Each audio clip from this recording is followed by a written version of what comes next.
guys, it is Sister Wives, Season 13, Episode 8, Flagstaff Flirtation. Or Robin Rules the Roost. Basically. So what we find out, you know, this whole time, oh, Flagstaff, well, I just searched for some place they would be happy, and I just really feel now's the time because the prices are so right, even though they're planning on spending significantly more to rebuild the houses. So right at the end of the episode...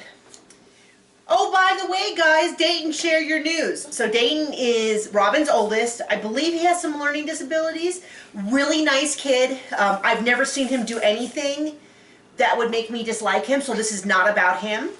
But Dayton announces, oh, by the way, I got into the college that's in Flagstaff, and I've already accepted. Totally.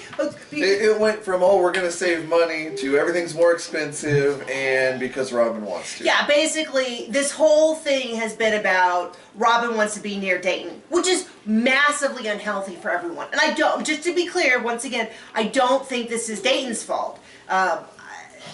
You know what I mean? Like, even if he was like, Mom, it's going to be really hard to move away, it's not Dayton's fault. I mean, everyone said it. We said it from the very first episode, Season 1, Episode 1. It was clear that he wanted, if he was not a polygamist, he would have left his wife and gotten a new wife. But instead, he just added on one. But she is clearly the head wife, and Christine is scared of rocking the boat because she's worried she's going to fall out of grace. Mary has no leg to stand on.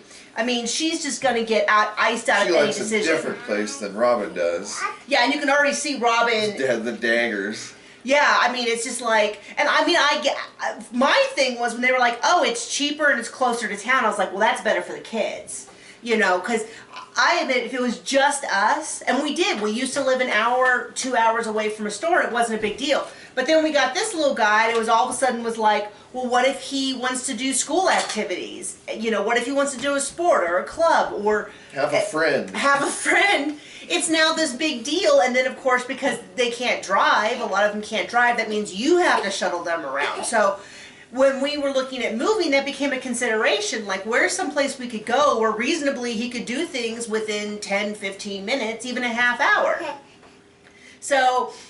we're going way out of order. We led with that. It happens at the very end of the episode because it was such like a, oh my gosh, that's what this whole thing is about. This whole thing is, and they just know that it's not going to look good if they say, well, Robin wants to move. So they make it sound like it's all Cody's decision.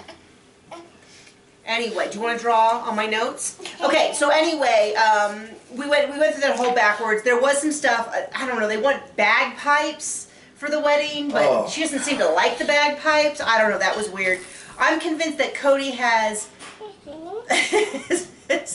permed his hair to give it more volume because it's like crazy pants. Oh, and then then he's like, well, I don't know if we'll like Flagstaff. Maybe we'll move and then move again in a year. And it was like, and Robin basically said, no, that's not going to happen. Yeah, he can't have that pen.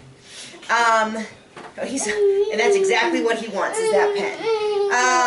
Oh yeah, and he made some line about I'm king, and I just want to punch him in the throat. And he wants one house, and that's not going to happen. It's okay. I think that's it. Are we good? Yeah. Okay. That's it. We'll see you in a few days.